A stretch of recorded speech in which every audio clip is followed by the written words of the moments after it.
Conta pra gente um pouco, já que a gente entrou nessa parte. Eu queria ter te perguntado. Água, vamos pensar em água e vamos pensar em sais para um atleta normal, para uma pessoa normal e para um atleta, para um bodybuilder, entendeu? Vamos falar primeiro de uma pessoa normal que não faz nada ou que tem uma atividade bem básica, depois para um atleta natural, depois para um atleta que toma hormônios. Na questão dos atletas é na fase final ali, da finalização? Já volto, gente. Pode ser, que é uma boa. Porque comparando os dois, vai? Porque não vai diferir muito, assim. O que eu acho que é o termo mais interessante é todas as pessoas consumirem na margem de 50 ml por quilo de peso de água por dia. Então, faça a conta aí. 50 ml já é bastante, né? Sim. Eu gosto sempre de ficar na margem superior. Tem gente que fala de 30, 40, 50. Se a gente pegar a FAO Homens, vai ser de 30 a 50. Eu gosto sempre de ficar na faixa superior porque você já garante, sabe? Tá. E você pode escalonar isso ao longo do dia. O que eu acho que a grande dificuldade das pessoas é matar você cumprir essa meta em poucas horas. Então, se você tem manhã, tarde e noite, divide. Faz 2, 2, 2. Tipo, faz 2 litros, 2 litros, 2 litros. Sabe? Então, fica mais fácil. Ou no caso de quem consome, sei lá, precisa de 4 litros aí pela continha, faz 1,5, e aí você coloca um só no final do dia para evitar ir no banheiro durante a noite. Enfim, aí você consegue temperando conforme a sua necessidade. Mas, voltando para a pergunta. Mas calma, Rafa, antes de você ir pros atletas, deixa eu te perguntar um pouco mais da água, já que a gente tá falando disso. Água demais tem algum malefício? E também, o que acontece se você não ingerir a quantidade de água suficiente? Se você não ingere água em quantidades suficientes para o teu organismo funcionar bem, você vai prejudicar não só a hidratação dos seus tecidos e o funcionamento de todos os seus órgãos, como a sua digestibilidade vai ficar ruim. Você não vai conseguir deixar a tua saúde orgânica, do modo geral, rodando bem. E aí a tendência é que você, com sintomas de desidratação, tenha falta de concentração, enfim, vai gerar uma cascata de sintomas que não são interessantes e que não digo nem para performance, que performance esquece. Atleta desidratado não performa nada. E pessoas normais vão perder capacidade de ter uma saúde melhor. Isso é fato. Agora, pensando nos atletas, naquela fase final, só é interessante a desidratação se o físico pedir. Não existe um protocolo. A coisa que eu mais quero nessa vida é chegar na fase final, na peak week, que a gente chama, olhar para o meu físico e falar, não preciso mudar nada. É só eu continuar fazendo o que eu estou fazendo, pintar, subir e fazer as poses que eu estou perfeito. Só que, às vezes que eu competi, eu estava com água sob a pele. Eu precisava trazer essa água que estava sob a pele para dentro do músculo, para ficar com um aspecto de músculo mais duro, mais cheio, e ao mesmo tempo tirar essa água que fica entre o músculo e a pele para ficar com aquele aspecto mais seco. Então, dessa forma, o que vai diferir o atleta natural do hormonizado? Basicamente nada, porque pode ser que um atleta natural, pelo fato de utilizar menos hormônios, tenha menor retenção, mas pode ser que o atleta que toma esteja mais seco. É literalmente caso a caso. Tá. Isso aí, eu conheço atletas que foram campeões overais que não mexeram em nada de desidratação. Mas o protocolo padrão normalmente é assim, né? O cara... Você falou, desculpa, não é que não tem protocolo, mas normalmente você olha e fala assim, putz, tô com água na pele. Sim. Daí o cara vai cortando a água, né? Ah, tá. Se você quiser, eu posso explicar como é que funciona isso. Pra gente. Como é que acontece? Imagina que o nosso organismo, ele não é feito para eliminar tudo de maneira brusca, né? Ele não funciona bem a solavancos. Então, para você convencer o seu organismo que ele precisa desidratar, você tem que ir bem devagarinho. Você precisa ir mostrando para ele assim, eu quero que esse bíceps cresça. Ele não vai crescer do dia para noite. Você tem que ir lá e convencê-lo de que se ele não se adaptar a esse estímulo, ele padecerá. Então, com a desidratação é a mesma coisa. O que a gente faz? A gente tem um hormônio que chama DH, que é o hormônio antidiurético. Ele é expresso da seguinte forma. Ele recapta água no túbulo distal.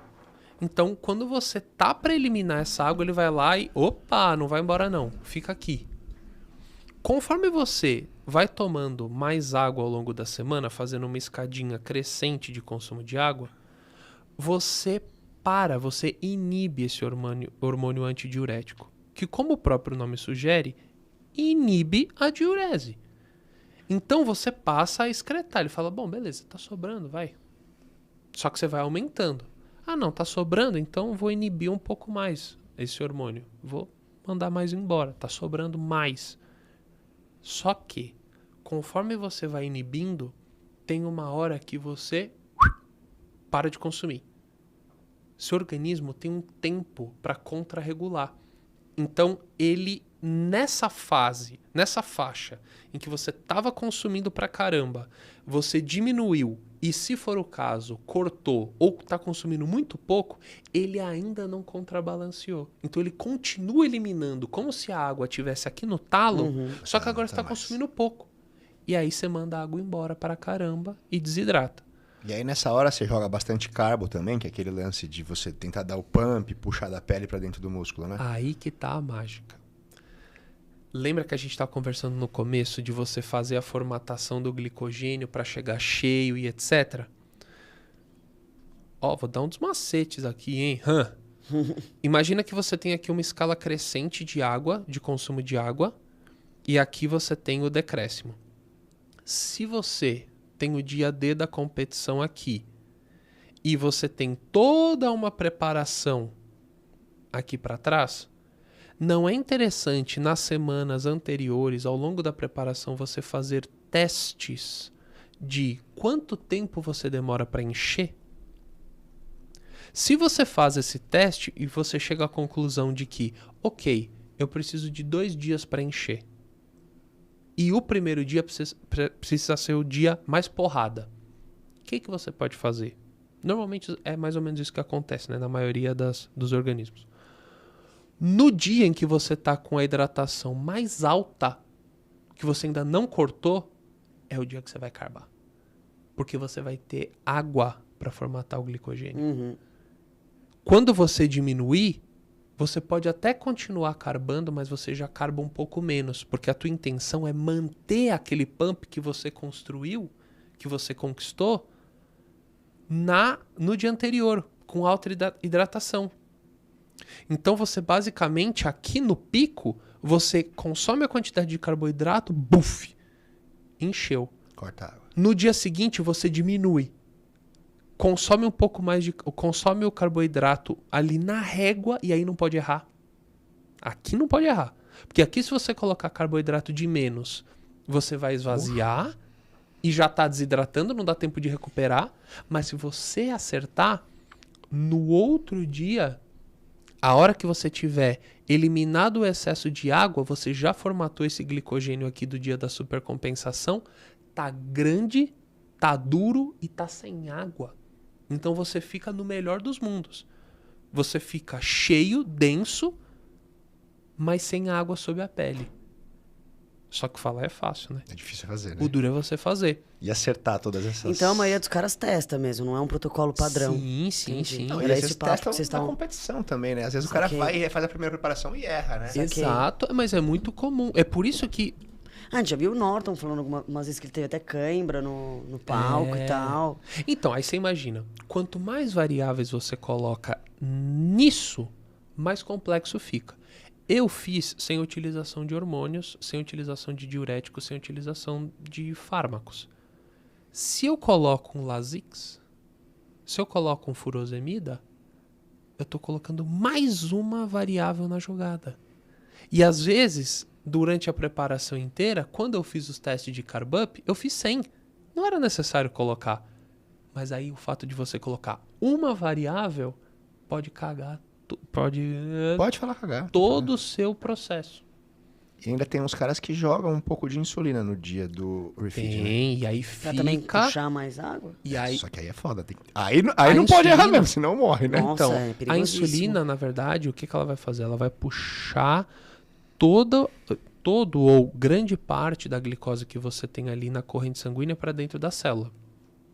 Porém, errou a mão, pode tirar mais do que você tem. E se tem uma coisa que a gente não pode ficar é sem glicose na corrente sanguínea.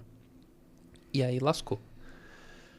Mas também aqui a gente está falando assim de uma situação triste, né, em que pode acontecer uma morte, pode acontecer... Agora vamos falar do que pode acontecer de bom, né? Não tô aqui querendo falar para ninguém fazer isso, mas o que a gente vai visualizar se isso tudo acontecer com primazia?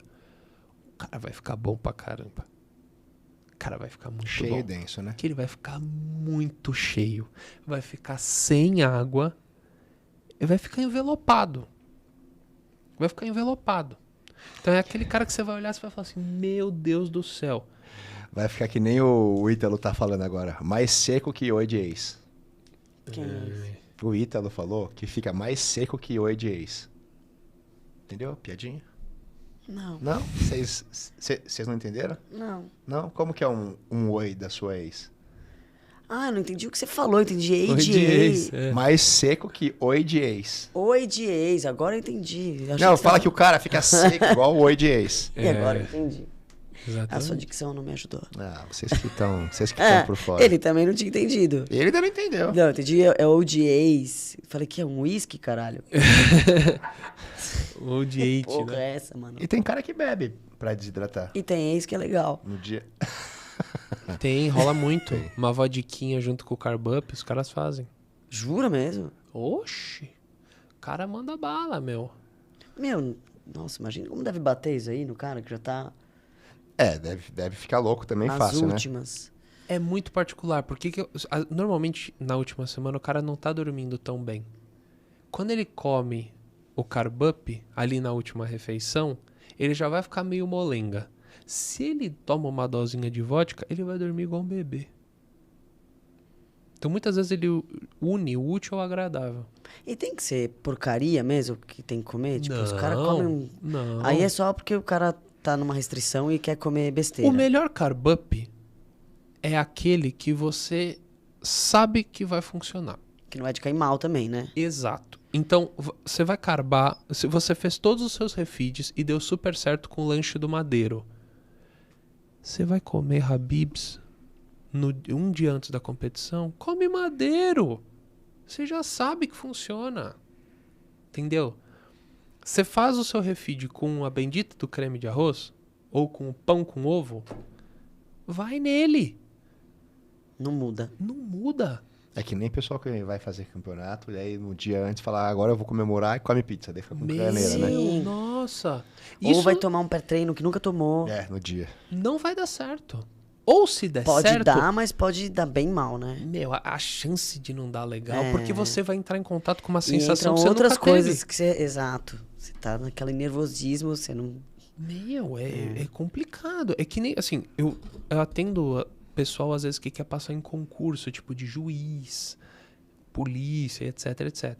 Falo, cara, não inventa. No dia da prova, não inventa. Dia da prova é igual dia de treino, é igual dia de estudo. Tenta replicar aquilo que você já está fazendo para aquela situação, por mais que seja diferente, tenta fazer a mesma coisa. Uhum. Porque daí você tá com tudo sob controle, vai funcionar melhor. Mas é complicado, né? Porque só o fato de você mudar o ambiente, a cabeça já vai em outro lugar, então as percepções são diferentes. É complicado, é complicado. O pessoal do jiu-jitsu às vezes fica ansioso. Então assim, Esse meu amigo falou, eu vou experimentar um pré-treino no dia, tá? Eu falei, você é louco? Nem Não, tomar nada, você já vai estar faz. tão nervoso. Exato. Pré-treino já vai ser a luta, já, não tem essa. Uhum. Depois ele saiu e falou assim pra mim, nossa, Ainda bem. quase que eu fiquei cego durante a luta, porque o cara fica tão nervoso que a vista fica até turva, sabe? Nossa. Sem dúvida. Ainda mais, pô, num esporte que é literalmente de combate, né? É, o cara tá querendo arrancar a sua cabeça. É.